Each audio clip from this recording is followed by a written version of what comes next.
Te cuento que el reino de Tonga, país en Oceanía, es peculiar. Si un hermano y hermana están solos en una habitación, es incesto. Si un chico y una chica están hablando a solas, se dirá que son pareja. Y los domingos son días de descanso obligado, por lo que no puede hacerse ninguna actividad.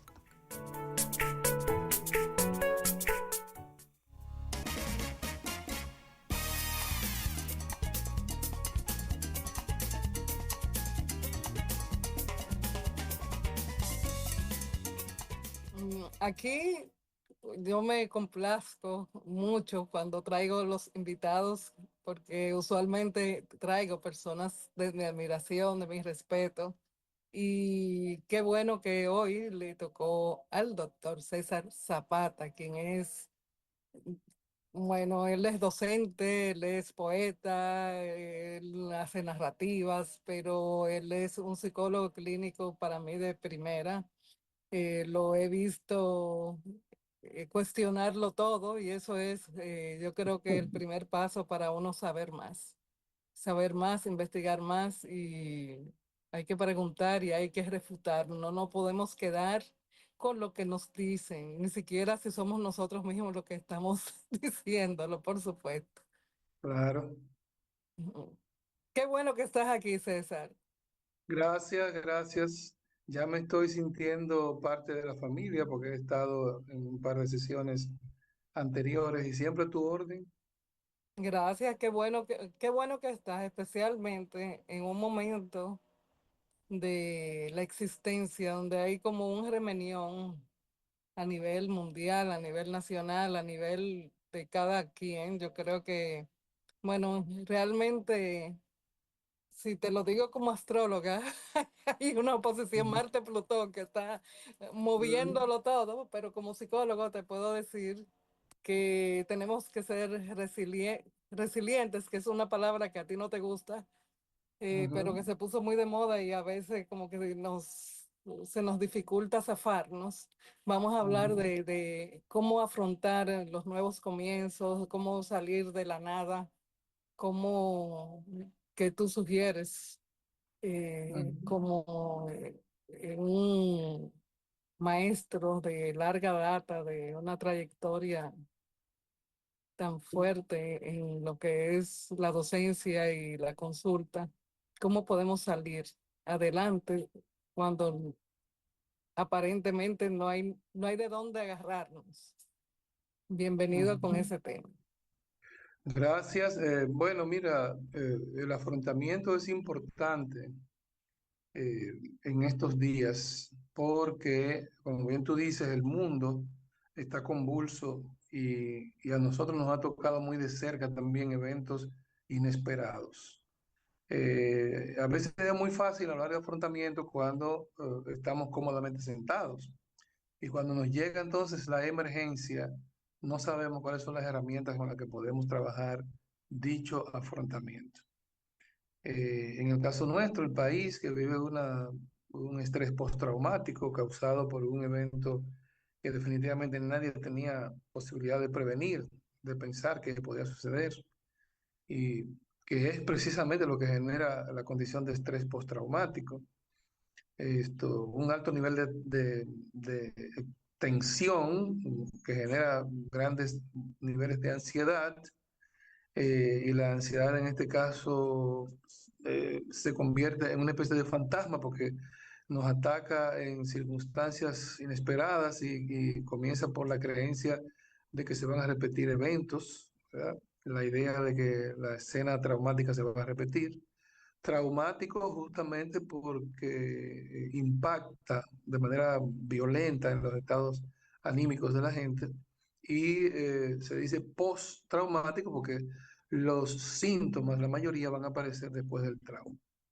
Ha habido varias gente que ha hablado mucho sobre estas cosas en estos días y se habla de cuatro niveles de duelo. Yo prefiero ver en ese último nivel, en ese cuarto nivel que dicen ellos, a una población viviendo la experiencia del estrés postraumático sin tener muchos recursos a los cuales recurrir, por lo menos a nivel de atención hospitalaria. Aquí no hay tradición de psicología hospitalaria. Y a nivel de servicios organizados por este departamento que se llama, mal llamado, Dirección General de Salud Mental de República Dominicana, que no tiene nunca ninguna respuesta y que además está dirigido por médicos, ¿verdad? En la mayoría de los casos, salvo el caso de la compañera Ángela Cava, creo que ningún psicólogo ha estado al frente de esta institución, sino médicos, lo que dificulta un poco por lo menos la fase de evaluación, porque el psiquiatra es más un nivel de, digamos, intervencionista, organicista, no es un evaluador per se. Todo eso pues obliga a que programas como este ojalá tengan mucha difusión para que la gente tenga un momento de aliento y sepa qué se puede hacer en dificultades graves y cómo afrontar estas cosas inesperadas. ¿Qué tú dirías? Porque hay veces que pasó eso hace poco, sí es un trauma, pero pasan también las guerras, pasan Ujú, pérdidas de trabajo, cambios de estatus, derrumbes emocionales, cuando hay pérdidas afectivas también, cuando se va la familia, cuando van las finanzas, ni hablar. ujú. Se dice que cuando la finanza se va de la pareja por la ventana, se va el amor por la puerta, algo así. Cuéntame un poquito cómo, a qué tú acudir, de dónde te hagas. Bueno, mire, lo primero es que hay que deslindar. Por ejemplo, tú dijiste que a mí no me gustaba la palabra resiliencia. Lo que pasa es que se ha abusado del concepto de resiliencia y se ha abusado también de la vuelta a los estoicos, ¿verdad? Se cree que el estoicismo es una tolerancia pura y simple y que la resiliencia es una aceptación pura y simple, como si fuéramos una vaca echada en un ganado, y que, bueno, llovió, no me muevo de aquí porque, bueno, está lloviendo y punto. Y, bueno, pasó algún evento imprevisto, bueno, me quedo aquí sufriendo, porque eso es lo que dice la teoría de la resiliencia y lo que dicen los estoicos, ¿verdad? Tolerar, tolerar, tolerar. Pero el afrontamiento implica no solo tolerar, sino trabajar con las alternativas de cambio. Y la primera alternativa de cambio es con el propio modo de asumir los procesos en los que nos encontramos, ¿verdad? Primero, comprender, esa es la primera cuestión fundamental. Fíjate que las personas, sobre todo los expertos en duelo, saben que las personas lo primero que se preguntan es ¿por qué? ¿Por qué me ocurrió esto? ¿Por qué ahora? ¿Por qué a mí? ¿Por qué a un ser querido? Y tratamos de buscar esas respuestas a veces con pensamientos equivocados. Entonces, en vez de la pasividad resiliente o la actividad alterada, digamos, estresada, tensora, de la ansiedad por eliminar el pensamiento negativo, en el afrontamiento lo que hace es que se confronta al sujeto con estos pensamientos. No se trata de ocultarlos, no se trata de ponerlos en un cajón, no se trata de tratar de olvidar, porque el olvido no existe. El olvido no existe. El olvido es solamente una represión, para usar un lenguaje de los psicoanalistas. Carl Gustav Jung decía que cuando pretendemos olvidar o reprimir algo, es como cuando limpiamos el fetrete, ¿verdad? La caballeriza, recogemos todo el estiércol y lo ponemos en el patio para limpiar la caballeriza, pero cuando el estiércol se moja, el mal olor llega a la casa de todas maneras. Así mismo pasa con lo que pretendemos sacar de nuestra conciencia de manera inadecuada. Por tanto, el afrontamiento tiene mucho de psicoanalítico en el sentido de que yo tengo que identificar esos pensamientos que me parecen la causa probablemente de mi estado alterado y luego afrontarlos, asumirlos, aceptarlos y el paso siguiente, que va un poquito más allá de la cuestión de la resiliencia, modificar. Es decir, mi siguiente tarea es, ¿qué puedo hacer? Es decir, ya sé cuál es la situación. Ahora, ¿cuál es el siguiente paso para el cambio? Que es lo importante en estos casos. Mira, por ejemplo, los que trabajan con el duelo saben que hay 4 o 5 etapas, dependiendo de con cuál autor nos identifiquemos teóricamente, son 4 o 5 etapas. Pero sabemos que la primera es negación, que luego vienen otras etapas de ira, culpa, una culpa proyectada a alguien, a veces al propio doliente. El propio doliente se culpa porque piensa que pudo haber hecho algo que cambiara la situación y que evitara que ocurriera el evento catastrófico de la pérdida. Pero resulta que ahí está el primer elemento a considerar. El primer elemento a considerar para este proceso de cambio es justamente qué es lo que podemos hacer ahora, aquí y ahora, en este momento. No qué pudimos haber hecho, porque eso que pudimos haber hecho, sea cierto o no, no podremos hacerlo ahora, en el presente. Por consiguiente, lo que hacemos es que nos revolcamos sobre ese duelo permanentemente y nos culpamos permanentemente y no vamos a tener una salida porque con el pasado no se puede trabajar, ¿verdad? Con el pasado es imposible trabajar. Se puede trabajar con el presente.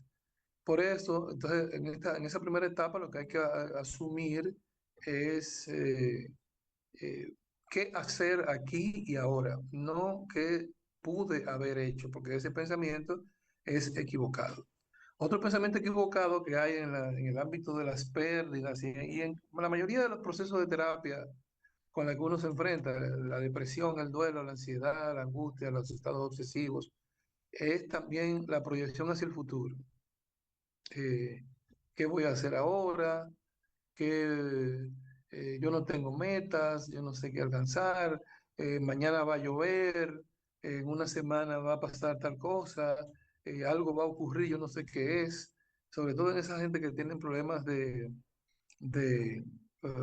ansiedad, que siempre están esperando que en el futuro va a ocurrir algo malo, aunque no tenga nombre todavía. Esa es otra pauta errónea del pensar, porque tampoco el futuro podemos modificarlo. Lo único que podemos modificar es nuestro presente. Y la primero que debemos modificar en nuestro presente son nuestras propias actitudes y disposiciones a trabajar para lograr el cambio.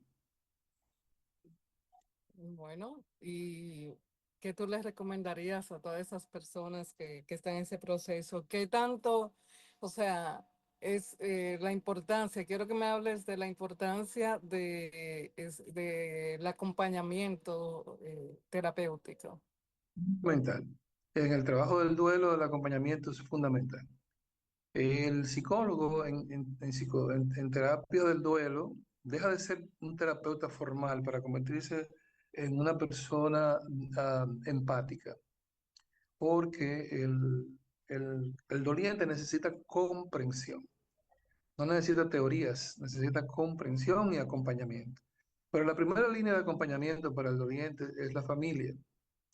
Y alguien me preguntaba hace unos días, pero ¿cómo puede la familia acompañarlo si también está en duelo? Porque se supone que si perdieron a un ser cercano, toda la familia está en duelo, ¿verdad? Que sería, digamos, el segundo nivel de duelo, ¿verdad? El primer nivel es el doliente per se, el segundo nivel la familia, los involucrados, tercer nivel los amigos, etcétera. Bueno, la verdad es que sí, que es difícil, pero hay que hacerlo. Es decir, tenemos que acompañarnos recíprocamente en el duelo. No a sustituir la pérdida, no. O sea, uno de los otro patrón erróneo del pensamiento es cuando creemos que podemos eh, sustituir. Hay dos extremos. Uno, no soltar a la pérdida, al ser querido. Y la otra es creer que puede ser sustituido por alguien, otro miembro de la familia, otra persona. No, no va a ser sustituido. Cada quien tiene sus propias características y juega su rol dinámico en el grupo familiar. Simplemente la fase aspiracional es que aceptemos el viaje que esa persona ha iniciado, ¿verdad? Y que no va a estar con nosotros en esos momentos. Entonces, El acompañamiento es fundamental, pero la primera línea de acompañamiento es la propia familia per se, ¿verdad? Y aprovecho para decir que en ese proceso de acompañamiento al duelo eh, habrá manifestaciones emocionales que no deben ser ocultadas. La gente que brega con psicodinámica le llama abreacción, ¿verdad? A la posibilidad de poner en juego los estados emocionales. La emoción que no se pone en juego, que no se manifiesta, tiende a convertirse en síntoma patológico. Eh, la Eso es emoción que no como se... un cáncer interno, no sé, Exacto. emocional. Sí, entonces tú tienes eso guardado, pero eso sigue minando tu capacidad de vivir, de convivir, de trabajar, de ser una persona activa, de estudiar, etcétera. Eso te va afectando, te va minando tus potencialidades. Entonces hay que ponerle en juego una, dos, tres veces, porque también otro elemento del duelo importante es que es prolongado. Esa idea de que yo puedo salir del duelo rápido es una idea silvestre. El que brega con duelo sabe que incluso la propia terapia es larga, de 40, 45 sesiones, cuando tú podrías trabajar 16 sesiones con otro tipo de problema. Eh, y también se manifiesta en diferentes escenarios, pero nunca asumir el duelo en el retiro, otro modo de pensar erróneo. La gente dice, me voy a retirar, me voy a encerrar en mi casa y voy a sufrir solo. Eso es un error. El duelo tiene que ponerse en la mesa con la familia, con los amigos, con los cercanos, con las redes de apoyo que me van a permitir a mí pues, seguir adelante. El aislamiento es la peor estrategia que puede utilizar una persona en duelo, sin importar la etapa del duelo en la que se encuentre. Bueno, la verdad es que el impacto de una red de apoyo sólida es importante, como bien lo dices.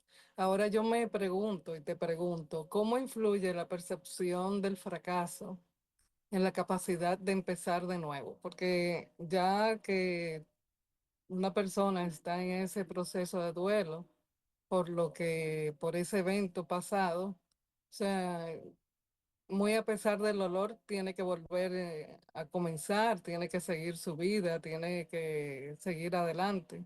Aunque vaya a Ujú, los sitios y empiece a mirar hacia arriba porque piensa que se le puede caer un techo encima ujú, o puede exponerse a relaciones nuevas entendiendo que se le van a repetir situaciones. ujú. ¿Cómo puede, o sea, cómo influye esa percepción del fracaso en la capacidad de empezar de nuevo? Y si un En la prim- psicólogo puede ser útil en ese sentido o lo puede hacer solo. Ujú. Bueno, en la terapia es muy importante porque nos ayuda a no engañarnos. Generalmente cuando estamos en un proceso que estamos viviendo por nosotros mismos, tendemos a engañarnos, ¿verdad? Y obviamente el engaño no da buenos resultados. En el afrontamiento, las situaciones que se tienen en las manos necesitan primero comprenderse y generalmente el que está solo tiende a engañarse, a darse explicaciones ficticias, falsas y a crearse falsas expectativas. Entonces, mira, cuando hay un duelo, una cosa importante, el mirar hacia arriba y pensar que el techo va a caer es un síntoma de estrés postraumático que complica el cuadro del duelo. Entonces, los psicólogos sabemos que hay un duelo normal en toda pérdida. Normal no significa que no necesite acompañamiento y terapia, significa que es lógico que ocurra el duelo en las pérdidas, pero también existe lo que se llama el duelo complicado. El duelo se complica cuando tiende, Sí, sí, así es.